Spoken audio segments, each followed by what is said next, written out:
ये आपका UGC net law exam के ऊपर है कि जस्ट मिनट, हाँ थोड़ा सा कैमरा एंगल, ओके फाइन। तो ये आपका यूजीसी नेट का जो आपका लॉ का एग्ज़ाम होता है उसके ऊपर है। तो उसके ऊपर ऑब्वियस है, डिटेल में तो जो सर हैं वही बताएंगे। और सर के बारे में थोड़ा बता देता हूँ कि सर का नाम है नवदीप सिंह सर है। इन्होंने नेट का एग्ज़ाम क्लियर किया हुआ है और मोस्ट प्रोबेबली अराउंड 2 साल का एक्सपीरियंस हो चुका है इनको। एक प्रोफेसर हैं ये, पहले ये मुंबई में थे, मुंबई यूनिवर्सिटी, एंड अभी ये जो है ये गुजरात लॉ सोसाइटी है अहमदाबाद के अंदर। अराउंड 100 से 150 साल पुराना वो कॉलेज है, मतलब सॉरी यूनिवर्सिटी है, कॉलेज नहीं है। तो वहाँ पर वो पढ़ा रहे हैं।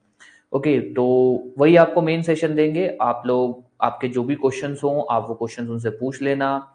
आपको पूरे एग्जाम के बारे में क्या होता है, कैसा होता है, इन डिटेल आपके जो भी क्वेश्चंस हैं बुक से लेकर कैसे पढ़ना है, क्या नहीं पढ़ना है, क्या सिलेबस रहता है, हाल फिलहाल जो है वो कैसा लेवल हो चुका है, एक एक चीज जो भी आपको पूछना हो आप लोग फ्रीली पूछना।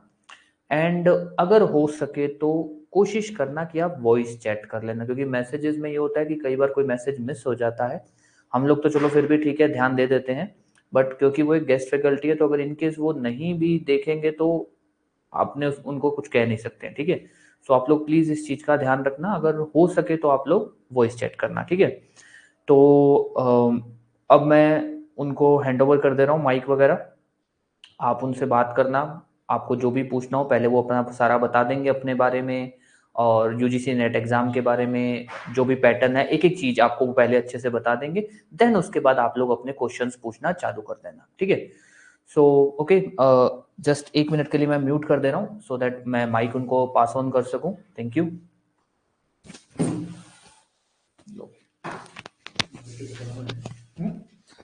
हाँ हाँ, इजीली इजीली, ठीक है, ठीक है। अनम्यूट कर दो। ये हेलो एवरीवन, सबको आवाज़ आ रही है मेरी, सुनाई दे रही है? Way to see the chat, chat इतनी सी आह, ठीक है।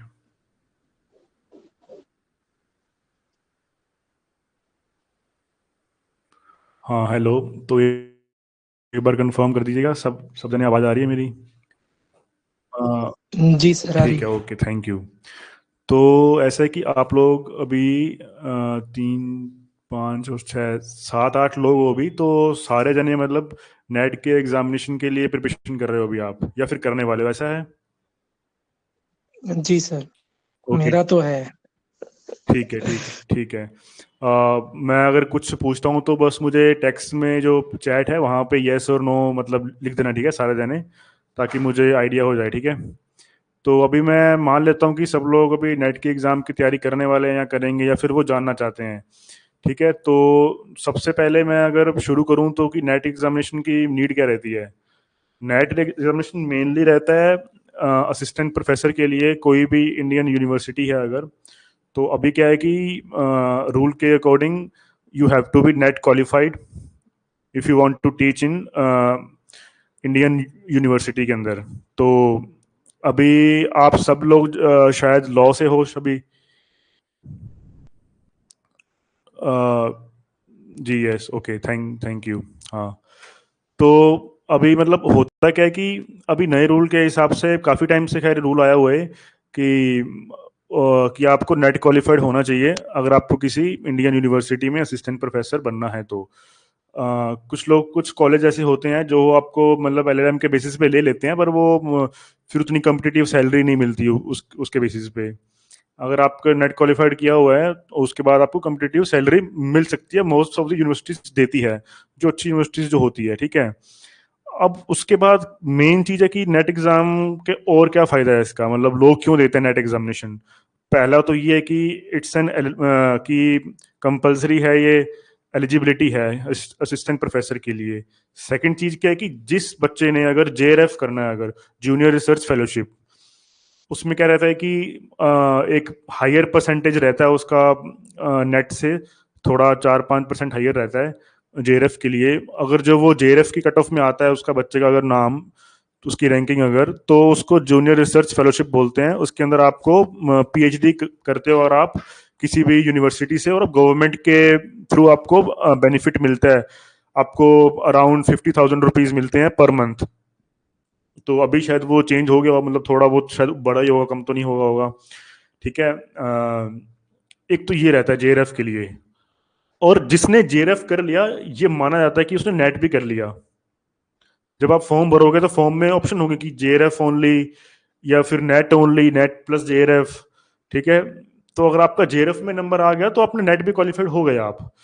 तो हाँ, फिर एक और अभी ऐड किया है अभी गवर्नमेंट ने, अभी कैसा है कि वो है फॉर पीएचडी कैंडिडेट्स। अब बहुत सारी यूनिवर्सिटीज ऐसी होती है, उसके अंदर अगर आपको पीएचडी करना है तो वो नेट का स्कोर मांगते हैं वो। ठीक है। हाँ, उसके बाद उनका पर्सनल इंटरव्यू भी रहता है, उसके बेसिस पे वो एडमिशन मिलता है आपको पीएचडी के अंदर। हाँ, पर मोस्टली ऐसा रहता है कि बहुत सारी यूनिवर्सिटीज आजकल के टाइम पे पीएचडी के लिए नेट स्कोर मांगती है। ठीक है।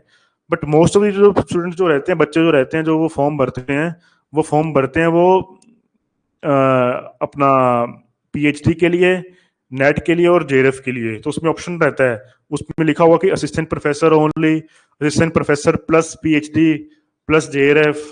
तो आपको सभी पे क्लिक करके आपको फॉर्म भर देना आपको। ठीक है। ये था बेसिकली नेट के बारे में। अब पढ़ते हैं कि जानते हैं अपने कि नेट बेसिकली, आपको सबको बोर्ड दिखाई दे रहा है? मैं थोड़ा और कैमरा ऊपर कर देता हूं मैं, अगर होता है तो ये, ताकि बोर्ड और क्लियर दिख जाए, क्योंकि मैं लिखने वाला हूँ बोर्ड के ऊपर अभी। और उसको थोड़ा प्लीज आप अच्छे से देखना जो मैं लिखने वाला हूँ मैं।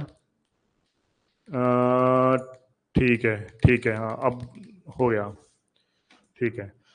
तो अभी शुरू करते हैं कि इसका मतलब नेट के एग्जामिनेशन के अंदर, स्पेसिफिकली लॉ के अंदर अगर देखें अपने, तो कौन कौन से पेपर रहते हैं। ठीक है। सबसे पहले इसमें रहते हैं दो पेपर, पेपर वन और पेपर सेकंड। पेपर वन जो रहता है वो रहता है सबके लिए कॉमन रहता है। जैसे अभी ऑल ओवर इंडिया में देखें तो नेट का एग्जामिनेशन के लिए 85 सब्जेक्ट्स हैं, और लॉ की जो अपने जो कोड है वो है 58। ठीक है। और 85 सब्जेक्ट्स हैं जिसके अंदर लॉ रहता है, इकोनॉमिक्स, हिंदी, इंग्लिश, ज्योग्राफी, बहुत सारे रहते हैं उसमें। ठीक है। अपने को लॉ के बारे में जानना भी, लेकिन पर पेपर वन जो रहता है वो सबके लिए सेम रहता है, चाहे वो लॉ दे रहा है, इकोनॉमिक्स दे रहा है, वो 85 सब्जेक्ट्स उन सबके लिए सेम पेपर रहेगा, पेपर वन। ठीक है। फिर रहता है पेपर सेकंड, जो आपका डोमेन रहेगा, आपका है लॉ, 58 उसका कोड है उसका। ठीक है। जब आप फॉर्म भरोगे तो you will get to know उसके बारे में। तो पेपर जो सेकंड है वो अपने रहता है डोमेन के बारे में, लॉ के बारे में। पहले अपने बात करते हैं पेपर वन के बारे में, जो सबका कॉमन रहता है, पेपर वन। ठीक है। उसमें रहते हैं 50 क्वेश्चंस पेपर वन के अंदर। हर क्वेश्चन रहेगा 2 नंबर का, मतलब 100 नंबर का पेपर आएगा वो। 50 क्वेश्चंस रहते हैं उसके अंदर। ठीक है। अब 50 क्वेश्चंस में से अब ऐसा है कि पूछते क्या है वो उसके अंदर। ठीक है। उसके अंदर जैसे वो रिसर्च के क्वेश्चन पूछेंगे, ठीक है, जनरल एप्टीट्यूड के क्वेश्चन पूछेंगे, फिर कम्युनिकेशन के क्वेश्चंस पूछेंगे, फिर एक इंग्लिश कॉम्प्रिहेंशन आएगा उसके क्वेश्चन पूछेंगे। ठीक है। फिर लेटेस्ट जीए जो जनरल अवेयरनेस जी के बोलते हैं अपने, उसके क्वेश्चंस पूछेंगे। फिर डेटा इंटरप्रिटेशन के क्वेश्चन पूछेंगे। ठीक है। उसके बाद लॉजिकल रीजनिंग पूछेंगे। ठीक है। तो कुल मिला के 50 क्वेश्चन आएंगे इन सब टॉपिक्स में से। ठीक है। और हर एक क्वेश्चन 2 नंबर का है, मतलब 100 मार्क्स का पेपर है, पेपर वन। ठीक है। तो आप इसको नोट कर लीजिए, लिख लीजिए, आपके कॉपी पेन साथ में लेके बैठ जाइए आप, ताकि आपको ध्यान रहे कि पहले आप पैटर्न जानो, पेपर का पैटर्न जानने के बाद फिर ही आप तैयारी शुरू करना आप। ठीक है। तो पैटर्न मैं लिखा दे रहा हूँ आपको, मैं यहाँ पे भी लिख दूंगा बोर्ड में, मैं अनाउंस भी कर दे रहा हूँ, तो साथ में कॉपी पेन लेके आप लिखते जाना। ठीक है। पेपर का पैटर्न क्या है। ठीक है। पेपर वन जो है 50 उसमें क्वेश्चन है, एक क्वेश्चन 2 नंबर का है, 100 नंबर का जो पेपर वन है। ठीक है। जो उसमें रहेंगे सब्जेक्ट्स वो मैंने आपको बता दिए। उसके बाद अब एक चीज हो रहा है, इसमें नेगेटिव मार्किंग नहीं है, पेपर वन के अंदर भी नहीं है, और जो डोमेन पेपर सेकंड आएगा उसके अंदर भी नहीं है, तो नेगेटिव मार्किंग नहीं है इसके अंदर। ठीक है। तो आपको सभी 50 के 50 आपको अटेम्प्ट करने ही है, और कैसे भी करके आपको। ठीक है। फिर आता है अपना लॉ का डोमेन, अपना पेपर सेकंड, जो कि मेन है। मेन इसलिए क्योंकि वो आता है, उसमें आएंगे 100 क्वेश्चन आएंगे। इसमें पेपर वन में 50 क्वेश्चन आएंगे, सबके लिए सेम आएगा ये। पर लो आएगा आपका पर्सनल, आपका जो आपने फॉर्म भरा होगा डोमेन में लिख के कि हमारा सब्जेक्ट लो है। ठीक है। पेपर सेकंड, उसके अंदर आएगा, उसके अंदर आएंगे 100 क्वेश्चन। सेम वही है, एक क्वेश्चन 2 नंबर का रहेगा, मतलब 200 नंबर। 200 नंबर का लॉ आएगा, 100 क्वेश्चन आएंगे, नेगेटिव मार्किंग नहीं है। तो कुल मिला के ये पेपर कितने नंबर का हो गया, मुझे टाइप करके बताओ, ताकि मुझे लगा, ताकि मुझे आइडिया रहे कि हाँ आप लोग सुन सुन रहे हो मैं जो बोल रहा हूँ। तो मुझे लिख के बताओ। 300 नंबर, हाँ वेरी वेरी गुड, ठीक है नंदिनी जी, ठीक है। 300 नंबर का पेपर हो गया नेट का एग्जाम पूरा ओवरऑल। ठीक है, 100 नंबर का आएगा पेपर वन, 200 नंबर का पेपर सेकंड। ठीक है, पेपर वन में 50 क्वेश्चन आएंगे, पेपर टू में 100 क्वेश्चन आएंगे। तो इसका मतलब ये है कि आपको पेपर टू में ज्यादा आपको, हाँ सही है, ठीक है दिनेश पटेल जी, पेपर टू में ज्यादा आपको ध्यान देना है, क्योंकि उसमें 100 क्वेश्चन आएंगे। अब बात करते हैं उसमें आता क्या है, पेपर टू में लॉ के अंदर क्या आता है। तो मेरे पास लिस्ट है पूरी मेरे फोन के अंदर, ठीक है, मैंने स्पेशली मैंने निकाली आपके लिए, मैंने लिस्ट मैंने, बाकी जब आप तैयारी करोगे तो आपको भी आइडिया हो जाएगा उसके बारे में। उसमें रहते हैं अपने 10 क्वेश्चन, सॉरी 10 रहते हैं उसमें सब्जेक्ट्स। पेपर टू के अंदर, लॉ के अंदर 10 सब्जेक्ट्स रहेंगे, मतलब ओवरऑल ओवरऑल लाइक 10 to 12 रहेंगे, कभी 10 कभी 11, अगर अपने एवरेज माने तो 10 सब्जेक्ट्स रहते हैं। ठीक है, और 100 क्वेश्चन रहते हैं, पर इसका मतलब ये नहीं कि 10 सब्जेक्ट्स अगर हैं तो हर क्वेश्चन हर सब्जेक्ट में से 10 क्वेश्चन आएंगे, ऐसा भी नहीं है। उसमें पिछले अगर अपने 10-15 सालों का अगर देखा, अगर अपने डेटा निकालें, जो डेटा मैंने निकाला है मैंने अभी, उस डेटा के हिसाब से कुछ सब्जेक्ट्स ऐसे हैं जिसके अंदर क्वेश्चंस ज्यादा पूछे जाते हैं, 15-12 क्वेश्चन पूछे जाते हैं, कुछ के अंदर सिर्फ 7-8 पूछते हैं, किसी के अंदर 4-5 मैक्सिमम पूछते हैं। ठीक है, तो उसके बारे में अपने को जानना है। ठीक है, तो मैं थोड़ा बोर्ड यूज करता हूँ, ठीक है अभी।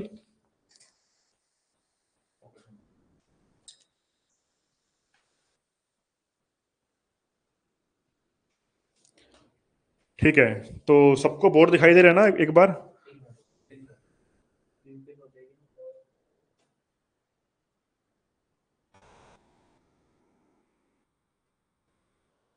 ठीक है,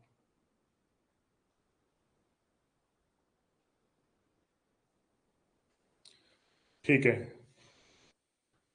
एज पर पेपर टू में lower question usually chronological order के केस लो पूछते हैं, उसके लिए भी कुछ, हाँ ठीक है ठीक है। अभी क्या है कि अभी आप, मैं जो बता रहा हूँ उस पर थोड़ा ध्यान दीजिए प्लीज आप। उसके बाद जो भी क्वेश्चंस रहेंगे वो सब कवर कराऊंगा कुछ, ठीक है, क्वेश्चन आपके मैं। अभी जो पहले जो पैटर्न क्या है उसका, उसके बारे में मैं आपको बता दे रहा हूँ थोड़ा, ठीक है। चलिए, अब पेपर टू के बारे में बात करते हैं, अपने लॉ के बारे में, कि कौन कौन से सब्जेक्ट्स उसके अंदर आते हैं और आपको किस चीज पे आपको ज्यादा फोकस रखना है। ठीक है, चलिए।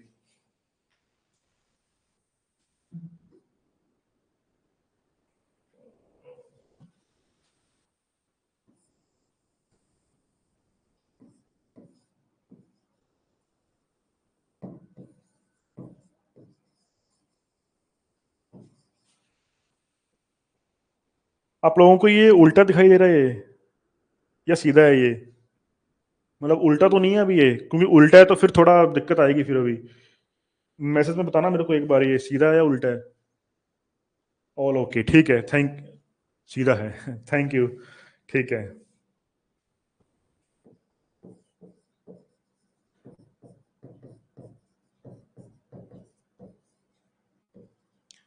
ठीक है। अभी क्या है कि मैं पहले बता रहा हूँ आपको 3-4 सब्जेक्ट्स जो मेन है, जिसके अंदर सबसे ज्यादा क्वेश्चंस पूछे जाते हैं अपने को। ठीक है,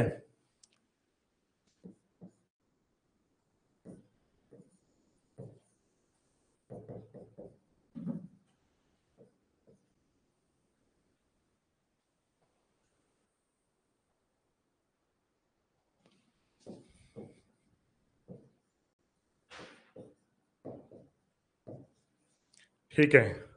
अभी मैं इनके आगे लिख रहा हूँ, ठीक है, जो पिछले साल के जो डेटा है, 10-15 साल के जो डेटा है, उस इनमें से कितने कितने क्वेश्चंस आए हैं। ठीक है, चलिए।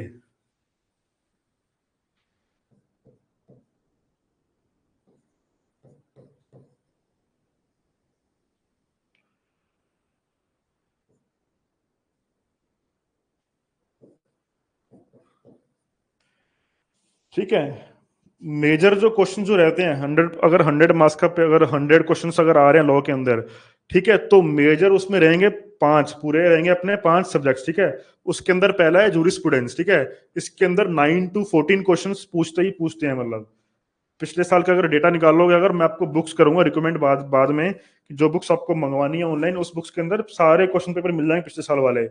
ठीक है, उसके आपको देख के आप खुद को हो जाएगा आइडिया कि आपको कैसे पढ़ना है। ठीक है, इसके अंदर इसके जूरिस्प्रूडेंस में भी कुछ ऐसे अंदर टॉपिक्स हैं जिसके अंदर क्वेश्चंस पूछे जाते हैं मेनली। ठीक है, फिर आता है कॉन्स्टिट्यूशन, सेम ऐसा है, कॉन्स्टिट्यूशनल लॉ और जूरिस्प्रूडेंस में से कम कह रहा हूं मैं 25 क्वेश्चन पूछते हैं 100 में से।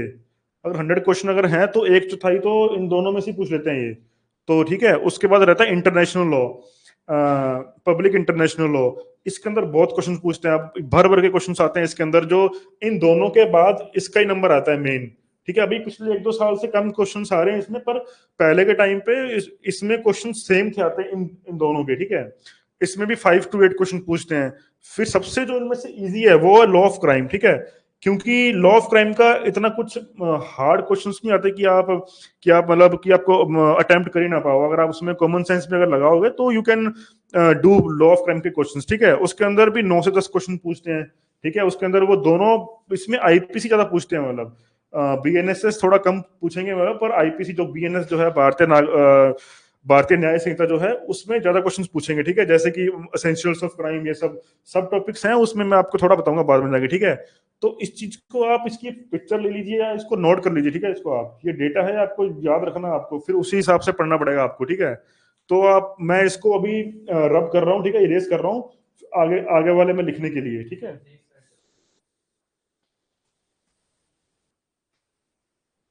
ठीक है, तो वो अभी सेव्ड है, तो मैं, न्यू स्लाइड है ये। ठीक है, अ,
चलिए, अब बात करते हैं पहले लॉ ऑफ टोर्ट्स के बारे में। ठीक है, इसमें भी सेम 5 to 8 क्वेश्चंस पूछे हैं। अब इसका मतलब ये नहीं अगर मैं 5 to 8 बता रहा हूँ कि आप सोचो कि 5 आएंगे या फिर 8 आएंगे।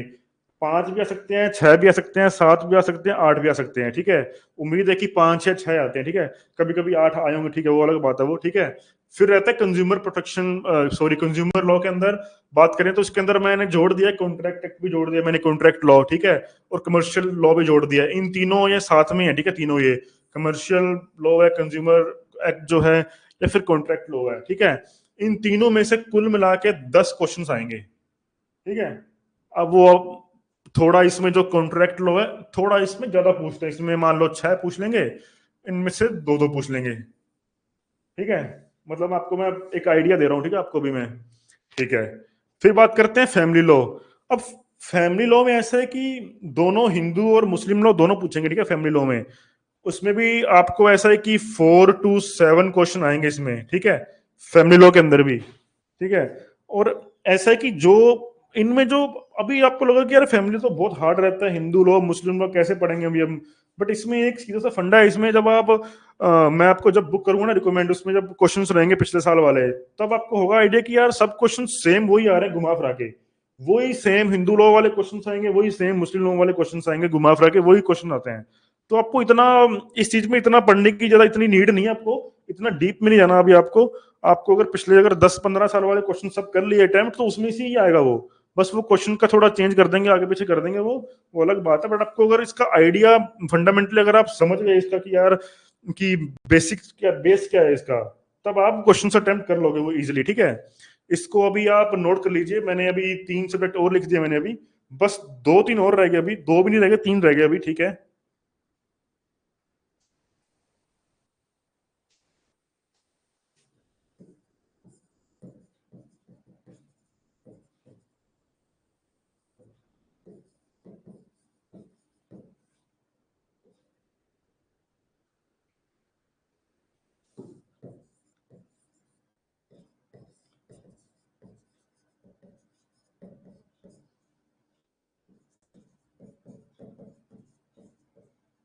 ये एडमिनिस्ट्रेटिव लॉ है, ठीक है। थोड़ी इसकी स्पेलिंग देख लेना अभी। फिर आईपीआर है, फिर एनवायरमेंट प्रोटेक्शन, ठीक है। अब क्या रहता है कि इनमें भी क्वेश्चंस पूछते हैं ये। अब जैसे मान लो एडमिनिस्ट्रेटिव लॉ है, इसमें से कम कह रहा हूँ, कम से कम 5 क्वेश्चन इसके अंदर आते ही आते हैं एडमिनिस्ट्रेटिव लॉ के, ठीक है। वो भी बहुत ईजी है। वो कुछ इसमें एक्स्ट्रा कुछ वो दिमाग लगाते नहीं, वो पेपर बनाने वाले वो पिछले साल वाले क्वेश्चन उठा के बस एक आधा कुछ नया क्वेश्चन ऐड कर देते हैं हर एक साल, ठीक है। वो ऐड करने के बाद सेम क्वेश्चन पूछेंगे। फिर आईपीआर है, सबसे इजी आईपीआर भी। इसमें ऐसा कुछ है नहीं कि आईपीआर बहुत ज्यादा कुछ हार्ड है इसमें। इसमें वो पूछेंगे कि भाई कि जो कॉपीराइट है वो कितने साल के लिए मिलता है, ठीक है। जीआई टैग रहता है, वो ये सब मतलब बहुत ही इजी वे में पूछेंगे आपसे। वो हार्ड पूछेंगे आपसे जूरिस्प्रूडेंस और कॉन्स्टिट्यूशनल लॉ, ये मतलब भर भर के क्वेश्चन आएंगे इसके अंदर। काफी हार्ड पूछेंगे, डीपली पूछेंगे क्वेश्चन आपको। आपको मान लो कोई अगर जूरिस्प्रूडेंस में अगर कोई भी अगर कोई जूरिस है, उसने कोई अपना स्टेटमेंट दिया, कुछ कोट दिया उसने अपना, तो वो लिख देंगे अपने क्वेश्चन के अंदर। फिर पूछेंगे आपको 4 ऑप्शन देंगे कि बताओ किसने दिया है ये, सालमन ने दिया है, कांट ने दिया है, हॉब्स ने दिया है, किसने दिया है। तो वो थोड़ा काफी कॉम्प्लिकेट काफी रहता है, ठीक है वो। बट अगर आप जैसे जैसे मतलब पढ़ोगे, तैयारी करोगे आप, तो you will get to know कि आप थोड़ा थोड़ा सीख जाओगे आप। आपको मतलब थोरोली स्टडी करनी पड़ेगी कॉन्स्टिट्यूशनल लॉ की और जूरिस्प्रूडेंस की, ठीक है। उसके अलावा जो इनमें जो क्वेश्चन जो रहेंगे, जो आईपीआर के, इन्वायरमेंट के, या जो एडमिनिस्ट्रेटिव लॉ के, फैमिली लॉ के रहे, इवन कॉन्ट्रैक्ट लॉ के भी रहे, ठीक है। इसके अंदर बहुत ही सिंपल क्वेश्चन पूछेंगे, मतलब इतना कुछ डीप में नहीं जाएंगे वो। डीप में जाएंगे वो मेन 2 हैं, और तीसरा और एक मान लो कि पब्लिक इंटरनेशनल लॉ। अब वो ऐसा ऐसा है कि मतलब सब्जेक्ट की आपको बहुत लोगों ने कम पढ़ा पढ़ा रहता है वो, ठीक है। तो उसके अंदर अगर क्वेश्चन मान लो कि कोई केस पूछ लिया, कोई कोई इंटरनेशनल कोई केस पूछ लिया उन्होंने। अब इंटरनेशनल लोग, अब जो केस जो रहते हैं वो बहुत कम लोग पढ़ते हैं। अब जैसे अपने में से कोई अभी इतना एग्जाम में भी नहीं, अपनी बाकी कॉम्पिटिटिव एग्जाम में भी नहीं अपने पढ़ते, और अब जो अपना रहता है, जो अपना लॉ वाला 5 ईयर कोर्स, उसके अंदर भी अपना इतना नहीं मतलब ध्यान देते उसके ऊपर, ठीक है। पर वो क्वेश्चन पूछते हैं उनमें से, बट इतना थोरोली नहीं पूछते अंदर से वो। बट अपने लिए थोड़ा थोड़ा हार्ड रहता है वो मतलब पढ़ने के लिए, क्योंकि उन्होंने पढ़ा नहीं होता वो वाला, ठीक है। लेकिन पर कॉन्स्टिट्यूशनल लॉ और जूरिस्प्रूडेंस, यह आपको अंदर से पूरा पूरा पढ़ना, आपको अच्छे थोरोली स्टडी करनी है आपको, ठीक है। ये जो था पेपर 2 अपना लॉ वाला, ठीक है, ये जो मतलब इनमें से ये वाले सब्जेक्ट्स जो रहेंगे वो इनमें से ही पूछेंगे। हाँ, ऐसा पॉसिबल है इसमें से एक आधा सब्जेक्ट जो बाहर से कुछ पूछ लें, पर उसमें वो इक्का दुक्का क्वेश्चन पूछेंगे, ज्यादा पूछेंगे नहीं। मेनली डेटा के हिसाब से पिछले जो भी क्वेश्चन पेपर बनाए हैं पिछले सालों में, जो भी आते रहे हैं, उस हिसाब से तो यही है, ठीक है। अभी तक के लिए तो ऐसा है, ठीक है। अब बात करते हैं कि इसमें बुक्स कौन सी चाहिए आपको, ठीक है। मेरे पास बुक्स सारी है, मैंने सेव कर रखी है अपने फोन के अंदर। तो मैं लिख के दे देता हूँ बुक्स आपको यहाँ पे मैं। अब पेपर सेकंड के लिए जो अपने लॉ का जो अपना एग्जाम है, ठीक है, उसके अंदर बुक्स रहती है।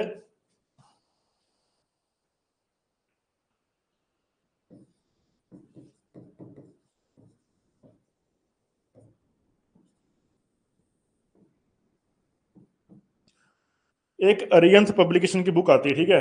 मैं आपको दिखा दे रहा हूँ आपको मैं, अगर आपको देख पाओ तो मेरे फोन के अंदर, या आप अमेजोन से कर लेना बुक, आप ऑर्डर ये वाली बुक, ठीक है। मतलब आप एक बार थोड़ा ले लो आइडिया की ये वाली बुक है। आप जब अमेजोन पे जाओगे, लिखोगे ना यूजीसी नेट लॉ, लिखोगे तो सबसे पहले ये बुक आ ही जाएगी, ठीक है। अरियंत वाली, अरियंत पब्लिकेशन बुक है ये। इसके अंदर क्या है कि पिछले साल वाले एक तो सारे क्वेश्चन लिखे होंगे। आपको मंगानी है इसकी लेटेस्ट एडिशन मंगानी, ठीक है आपकी।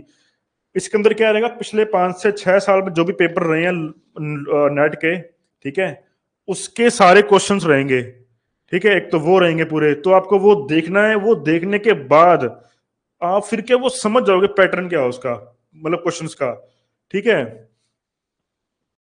गौरव, हाँ मैं सर को मैं शेयर कर दूंगा, मैं ग्रुप में, सर आपको ग्रुप में शेयर कर देंगे आपको वो अपने उसके लिए व्हाट्सएप पे। इसमें यूनिट वाइज क्वेश्चन है, ईयर वाइज, अच्छा।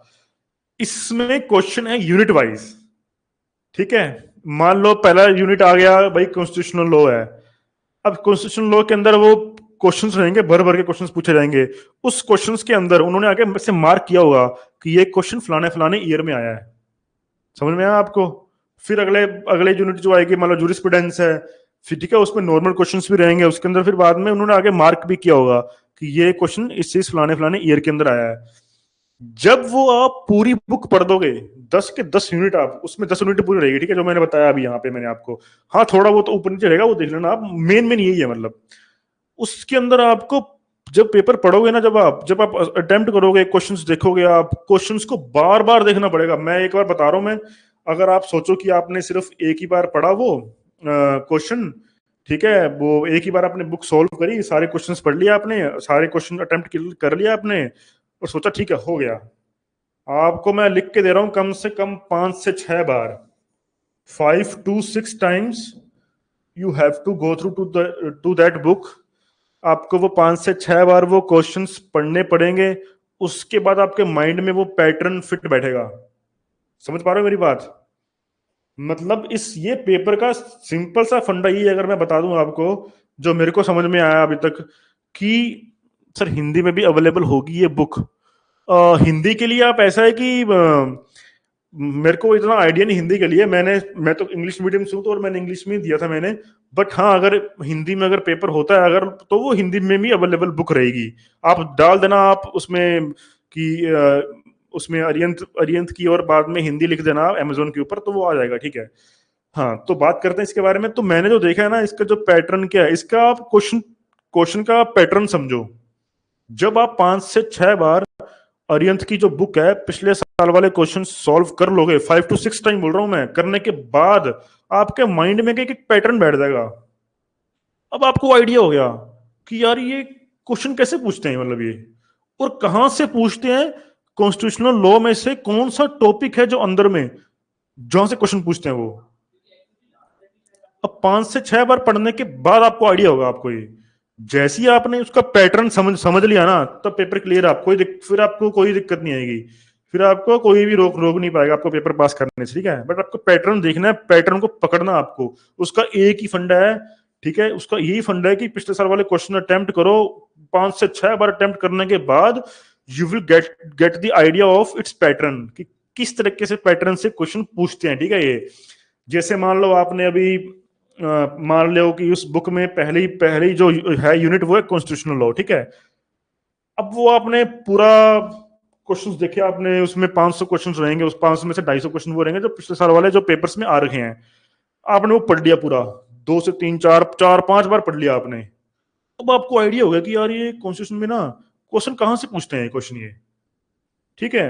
फिर अब जब खुद आप बैठोगे डायरेक्ट लेके, खुद आप एक दूसरी बुक लेके बैठोगे कॉन्स्टिट्यूशन की, तब आपको आइडिया रहेगा वो क्वेश्चन कहां से पूछते हैं। फिर आप वहीं वहीं वहीं जाके पढ़ोगे, आप उसी टॉपिक को जाके पढ़ोगे आप। तो पैटर्न समझने के लिए 5 से 6 बार क्वेश्चन सॉल्व करने पिछले साल वाले, यही एक तरीका है इसका, ठीक है। तभी आप थोरोली स्टडी कर पाओगे इसमें। Same goes for the jurisprudence, ठीक है, कि आप जूरिस्प्रूडेंस में हैं। अब वो तो बहुत हार्ड रहता है जूरिस्प्रूडेंस, नॉर्मल आदमी को तो ऐसा लगता है कि यार ये क्या है, मतलब ये कि ये पूछ भी क्यों रहे हैं। बट अभी अगर नेट का एग्जामिनेशन है तो ये सोचते हैं कि आगे जाके मतलब ये रिसर्च में जाएगा या फिर असिस्टेंट प्रोफेसर के लिए जाएगा, तो इसलिए पूछते हैं वो जूरिस्प्रूडेंस का, ठीक है। उनका मतलब मोटिव ये पूछने का। अब उसके अंदर आप जब वही सेम पैटर्न है, जूरिस्प्रूडेंस के क्वेश्चन सॉल्व करते जाओगे पिछले साल वाले, अब आपको आइडिया हो गया कि यार इनका इनका मेन मेन टॉपिक क्या है इनका, जूरिस्प्रूडेंस के अंदर इनका मेन टॉपिक कौन सा है। पैटर्न समझने के बाद you will get that idea. फिर जब आप क्वेश्चन सॉल्व करोगे जूरिस्प्रूडेंस के, ठीक है, तब आप इजीली सॉल्व कर लोगे उसके बाद में। तब आप पढ़ोगे भी वही, तब आप वही पढ़ोगे क्वेश्चन जूरिस्प्रूडेंस के भी, या फिर वही टॉपिक पढ़ोगे जो टॉपिक को पूछते हैं एग्जाम में बार बार। ये सबसे इनका जो मेन फंडा है, मैं फिर बार बार बता रहा हूं इस बात को, आप लिख लो कॉपी में, फोन में डाल लो और दिमाग में डाल लो बात, कि ये जो नेट का एग्जाम है लॉ के अंदर, ये क्वेश्चन वही पूछते हैं सेम घुमा फिरा के। इनका यही फंडा है इनका, बस पूछते हैं डिफरेंट तरीके से पूछ लेंगे, बस ये ऐसा है, ठीक है। सर लास्ट ईयर के पेपर से क्वेश्चंस रिपीट हो सकते हैं क्या? बेटा यही तो बोल रहा हूँ कब से बेटा यार मैं आपको, मैं कि इनका यही, आप जब आप बुक मंगाओगे ना यार, बुक मंगाने के बाद जब आप पढ़ोगे खुद से बुक को, आप अपने आप समझ जाओगे कि ये पेपर क्या है इनका। बहुत बच्चे समझ नहीं पाते कि क्या, बच्चे क्या है कि बहुत ज्यादा मतलब पढ़ाई कर लेते हैं इसके अंदर, ठीक है। इसके अंदर ऐसा है कि आपको बुक पढ़ने के बाद, क्वेश्चन सॉल्व करने के बाद आपको हो जाएगा आइडिया कि ये इनका एक ही फंडा है सिंपल सा, कि वो पिछले साल वाले क्वेश्चंस आते हैं। 25% कह रहा हूं मैं, कम से कम 20 से 25% क्वेश्चन आएंगे पिछले साल वाले, तो बहुत बड़ा नंबर है बहुत ये। और वो आने के बाद जब पढ़ोगे ना तो आपको ये भी आइडिया हो जाएगा कि यार ये और कौन कौन से क्वेश्चन पूछ सकते हैं कहां से। पैटर्न समझने के बाद फिर आप उस हिसाब से फिर आप स्टडी करोगे, उस हिसाब से फिर आप पढ़ाई करोगे। आप सर कौन से बुक लेकर आए प्लीज बताएं। हाँ ठीक है, जो लेट आए हैं वो उनके लिए ठीक है, वो मैं बाद में मैंने अभी बुक मैंने अभी इसके अंदर कैमरे में शो करी थी। बाद में गौरव सर क्या करेंगे, आपको व्हाट्सएप के ऊपर लिंक शेयर कर देंगे बुक्स का, ठीक है। तो उसके बारे में मत आप टेंशन लो, लिंक शेयर कर देंगे वो। फिर उसके बाद आप sir final sir paper first की ठीक है, ठीक है, पेपर फर्स्ट के बारे में बात करते हैं। पहले पहले लॉ के बारे में बात कर ले अच्छे से पहले, ठीक है। तो ये रहा इसके बारे में, लॉ के बारे में, ठीक है। एक और बुक है लॉ की, ठीक है, जो कि काफी फेमस है, मैं आपको बता दे रहा हूं उसको मैं। ये वाली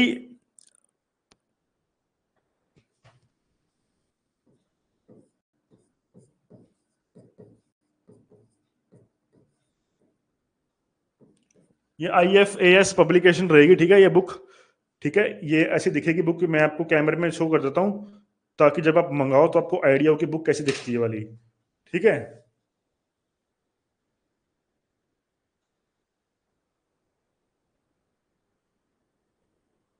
तो ऐसी बुक दिखेगी, ठीक है, ये वाली।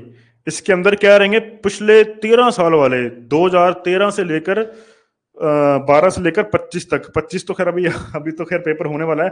हाँ मैं इसके बारे में बात करूं पहले एग्जाम के बारे में, ठीक है। एग्जाम की क्या डेट वगैरह है वो मेरे पास सब डेटा है मेरे पास। तो पिछले 10-12 साल वाले जो क्वेश्चन जो आए हैं लॉ वाले, वो सब रहेंगे इस किताब के अंदर, ठीक है। अब वो पढ़ने ही पड़ेंगे आपको, 5 से 6 बार पढ़ने पड़ेंगे। मैं अभी बता रहा हूँ मैं, फिर जाके आपको माइंड में सेट होगा एक पैटर्न कि यार ये क्वेश्चंस कहाँ से पूछते हैं। फिर अब जब आप पढ़ोगे ना खुद से, फिर आप खुद से वही टॉपिक पढ़ोगे, खुद से वही पढ़ोगे आप जो आपको पता है कि क्वेश्चन पूछे जाते हैं जहां से, ठीक है। सर आपकी क्लासेस रेगुलर हो ले सकते हैं, क्या चार्ज आपकी क्लास का?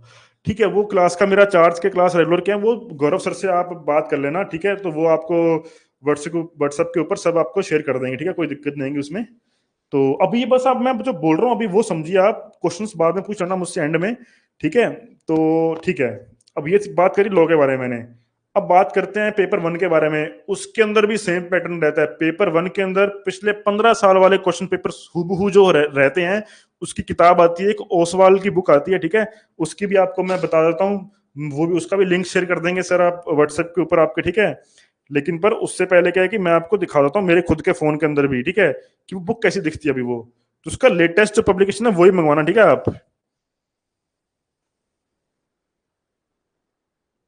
आई होप आप साफ दिख पा रहा है आपको, मतलब, पर ठीक है अभी ये तो मैं ऐसे टेम्परेरी दिखा रहा हूँ, बट मैं लिंक शेयर कर ही दूंगा, ठीक है। अब इसके अंदर पिछले 15 साल वाले क्वेश्चन पेपर 1 के वो सेम बुक के अंदर रहेंगे। आपको वो अटेम्प्ट करने हैं, कम से कम नहीं तो 6 से 7 बार अटेम्प्ट करने हैं आपको। 6 से 7 बार अटेम्प्ट करने के बाद फिर जाके आपको होगा आइडिया कि हाँ, कि ये रिसर्च का जो है, मतलब रिसर्च में कैसे क्वेश्चन पूछते हैं, कम्युनिकेशन स्किल में क्वेश्चन कैसे पूछते हैं ये, ठीक है। फिर ये कंप्यूटर के क्वेश्चन पूछते हैं, जो जो कंप्यूटर रहता है अपना जो वो फिर ये जो रीजनिंग है वहां से क्वेश्चन कहाँ से पूछते हैं, मतलब रीजनिंग में कौन कौन से इनके मेन टॉपिक है इनके जहाँ से क्वेश्चन पूछते हैं, ठीक है। फिर उसके बाद में जो इंग्लिश कॉम्प्रीहेंशन है उसका क्या लेवल रहता है, ठीक है। फिर जीए है, जीए में कहाँ से पूछते हैं ये। फिर आपको उसका भी पैटर्न समझ में आ जाएगा जब आप क्वेश्चन अटेम्प्ट करोगे पिछले सब सालों वाले, ठीक है। ये इसका फंडा है। अब आपने सपोज करो पेपर 1 के अंदर आपने बुक मंगा ली, ठीक है। पिछले 15 साल वाले क्वेश्चन पेपर आपने अटेम्प्ट कर लिए। सपोज करो 15 पेपर हैं, पहला पेपर आपने अटेम्प्ट किया, 50 में से आपके मान लो 25 क्वेश्चन सही हुए हैं, ठीक है। मान लो 50% बने आपके, ठीक है, 25 क्वेश्चन सही हुए आपके 50 में से।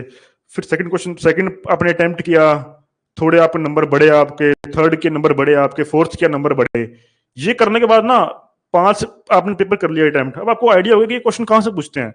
फिर उसके बारे में थोड़ी स्टडी करो, थोरोली स्टडी करो उसके बारे में, फिर पेपर अटेम्प्ट करो आप जाके। तो जब तक आप 12-13 पेपर अटेम्प्ट कर लोगे पिछले साल वाले, तो आपका स्कोर मिनिमम 40 नंबर होना चाहिए 50 में से, ठीक है। 50 क्वेश्चन अगर हैं तो 40 क्वेश्चन सही होने ही चाहिए आपके किसी भी हिसाब से, और नेगेटिव मार्किंग नहीं है, सब सब अटेम्प्ट करना है आपको, ठीक है। तो 2 दिन तुक्के भी लगे, ठीक है, बढ़िया है। तो जब वहां तक आप पहुंचोगे ना एंड तक, कि सपोज करो आपने 2013 से शुरू हुए, 13, 14, 15, 16, 17, 20 तक कर लिया आपने, फिर थोड़ी स्टडी करी अच्छे से आपने, फिर जब तक आप 2023 के पेपर तक आओगे ना, तब आपको 50 में से 40 क्वेश्चन सही होने चाहिए आपके। तब you will get the idea कि हाँ भाई मैं सही पढ़ रहा हूँ या सही पढ़ रही हूँ मैं। तब आपको आइडिया हो जाएगा इसके बारे में। वो पढ़ने के बाद फिर कोई दिक्कत नहीं है, फिर आप में कॉन्फिडेंस आ जाएगा, फिर आप अच्छे से तैयारी, और अच्छे से आप मन लगा के आप तैयारी करोगे, ठीक है। ये रहता है पेपर 1 का फंडा, ठीक है। अब पेपर 1 का मैं बुक मैं शेयर कर दूंगा सर, मैं सर को व्हाट्सएप में मैं।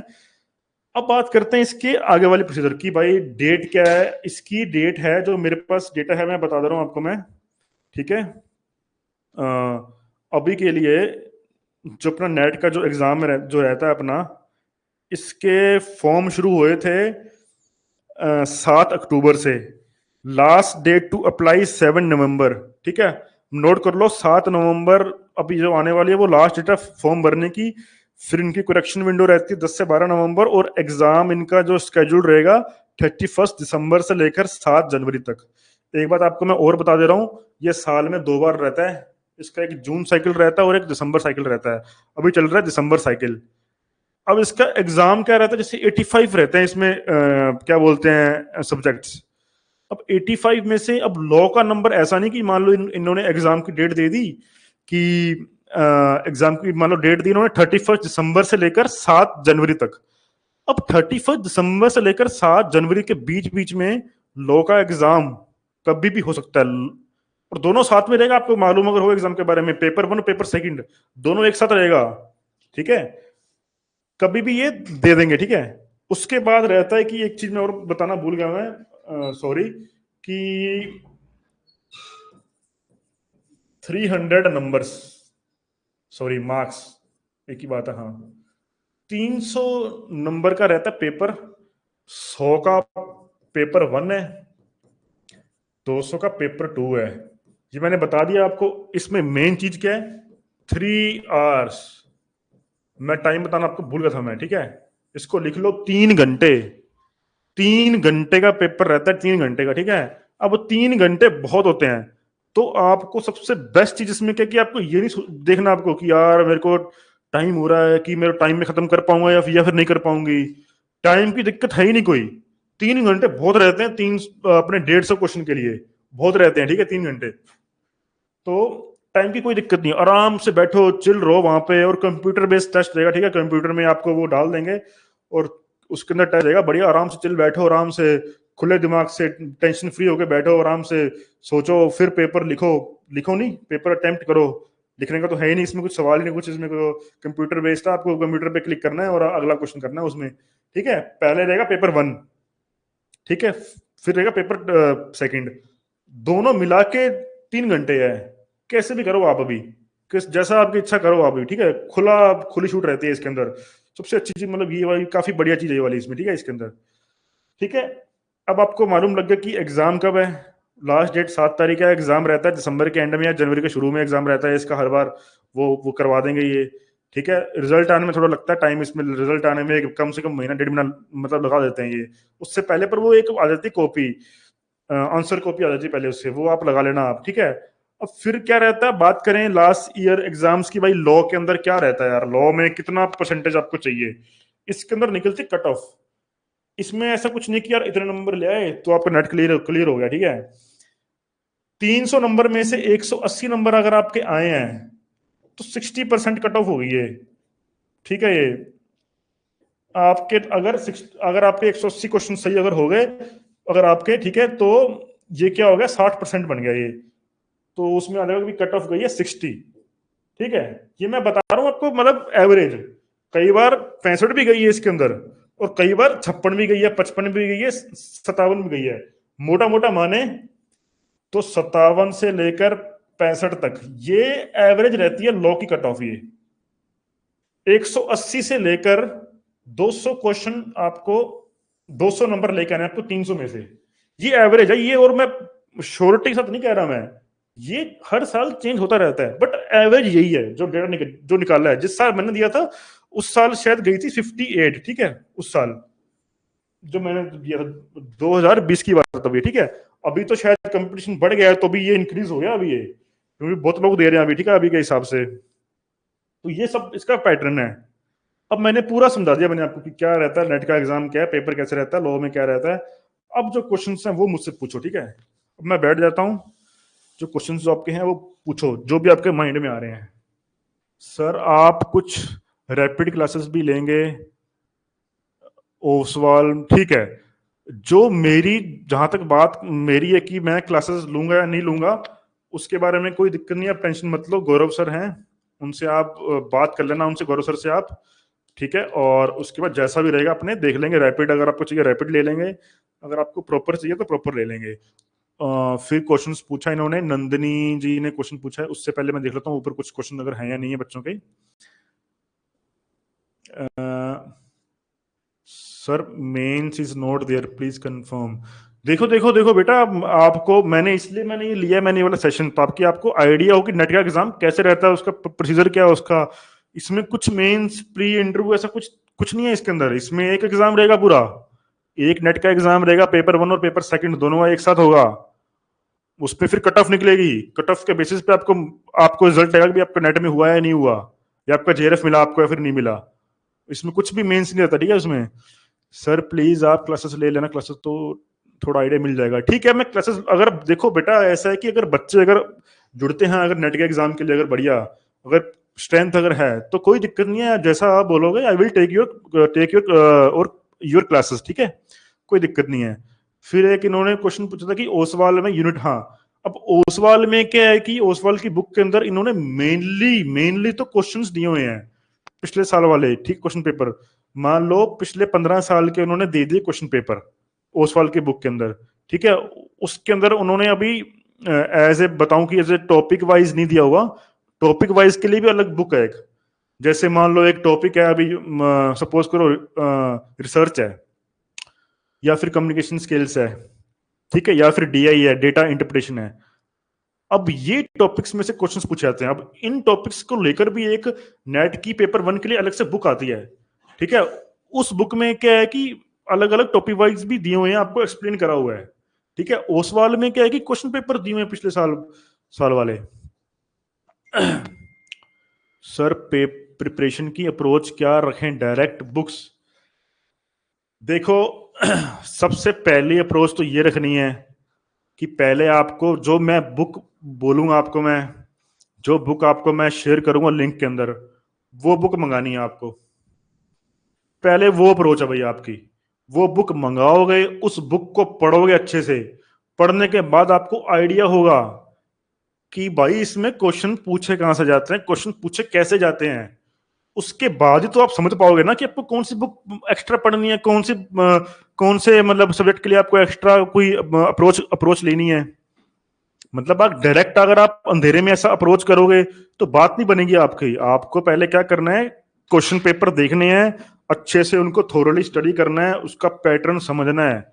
उसके बाद ही आपको एक अच्छे डायरेक्ट वे में आपको फॉरवर्ड आगे आगे आप जाओगे। क्वेश्चन बुक्स आप रेफर करोगे, वो भी बता दूंगा आपको मैं, बुक रेफर करोगे आप, ठीक है। Has raised a hand. अभी जो आप हैंड रेज कर रहे हो मुझे इसमें थोड़ा आइडिया नहीं है, आप अपना चैट के अंदर क्वेश्चन आप अपना लिख दो, ठीक है। सर ये सर अच्छा है, आप लिंक सेंड कर दोगे, आप कौन से ग्रुप पर सेंड करोगे? देखो जो गौरव सर का जो ग्रुप बना हुआ लॉ लर्नर्स के नाम नाम से, उसके अंदर ही सर सेंड करेंगे आपका लिंक। उसमें अगर कोई ऐड नहीं है तो सर को बोल के आप ऐड हो जाना ग्रुप के अंदर, ठीक है। उसके अंदर सब लिंक सेंड हो गई, ठीक है। हाँ, तो आपने पूछा था कि डायरेक्ट डायरेक्ट अप्रोच रखे कैसे रखें। पहले आपको पैटर्न समझने के बाद, क्वेश्चन पेपर देखने के बाद, फिर ही आप खुद से समझ जाओगे आप कि आपको कौन सी अप्रोच अप्रोच रखनी है आपको। इसमें बहुत लंबा चौड़ी फंडा नहीं है इसमें कि यार आप ये भी कर लो वो भी कर लो। बहुत सिंपल सा इसमें प्रोसीजर है इसके अंदर, नेट के एग्जाम के अंदर। बस आपको बुक्स आपको लेनी है, जो मैं दूंगा आपको, जो आपको रेफर करूंगा मैं, उन बुक्स में आपको क्वेश्चन पेपर देखने हैं। सेंड करने के देखने के बाद आप खुद से समझ आओगे आप कि आपको कैसे पढ़ना और क्या पढ़ना है। Sir please hello. Anyone send law learners group link, ठीक है, वो भेज देंगे आपको, कोई दिक्कत नहीं, सर ऐड कर देंगे आपको ना उसमें। कि ये के sir B. Am I audible? बोलो बोलो। सर मेरा क्वेश्चन ना पेपर वन से रिलेटेड है। हाँ पेपर टू जैसे तैसे पास हो भी जाता है, लेकिन पेपर वन में जो मैथमेटिक्स वाला पार्ट है इट्स रियली डिफिकल्ट। और भी बहुत सारे पेपर वन के पार्ट हैं जो समझ ही नहीं आते कि मतलब कैसे उनको ग्रैस्प करें। ठीक है, मैं समझ गया। हाँ, ये पेपर कुछ कई बार क्या होता है कि लोगों के बच्चों के बेचारों के पेपर वन ही नहीं पास होते, पेपर टू में तो बढ़िया कर देते हैं वो। और सबसे बढ़िया बात है इसमें जो मैथ्स है ना, मतलब आपको शायद जानकारी है, मतलब हैरानी होगी कि मैथ्स नहीं है इसमें यार ऐसा। उसमें वो डेटा इंटरप्रिटेशन के क्वेश्चन पूछते हैं, मतलब ज्यादा हो।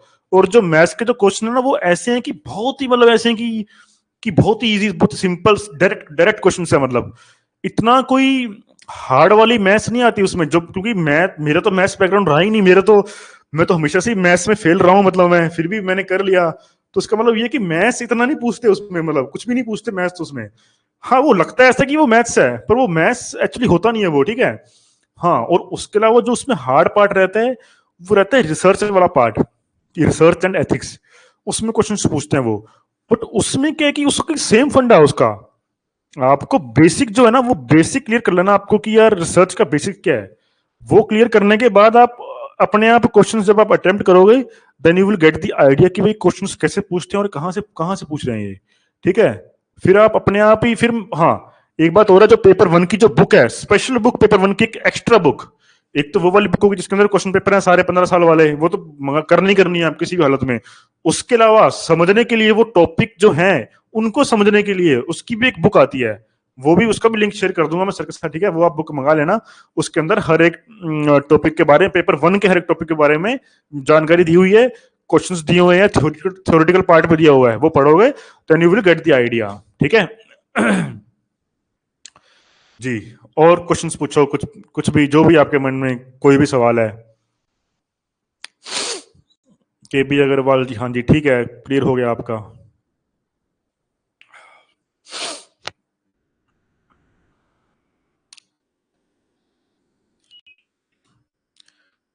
तो अभी कोई क्वेश्चंस नहीं है, सब कवर कर लिए क्वेश्चंस लग रहा है मुझे। नेगेटिव मार्किंग कितने कितने नंबर की है? राजेश जी, नेगेटिव मार्किंग नहीं है इसके अंदर। आप शायद लेट जुड़े हो लग रहा है मुझे, आप इसमें सेशन में। ठीक है, नेगेटिव मार्किंग नहीं है, सब इसमें पॉजिटिव पॉजिटिव है सब इसके अंदर। आपको सब अटेम्प्ट करने हैं क्वेश्चन आपको। अगर 150 क्वेश्चन आए, 150 पे 150 मार्क लगाने हैं आपको। ठीक है। और क्वेश्चन पूछिए।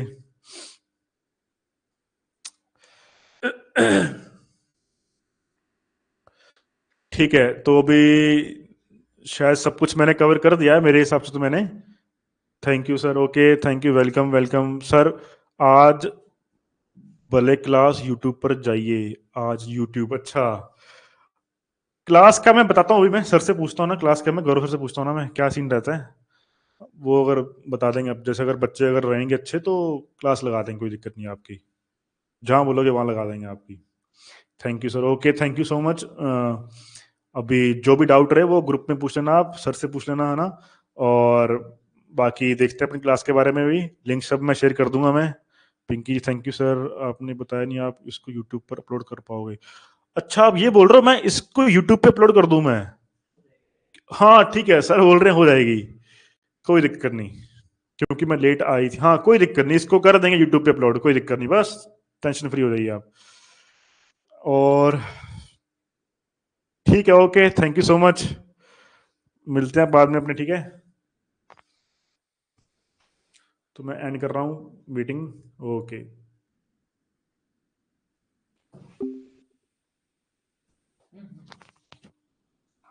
मेरा ना इसके अपने पास ये रिकॉर्ड करते सब उल्टा भी तो। नहीं नहीं ये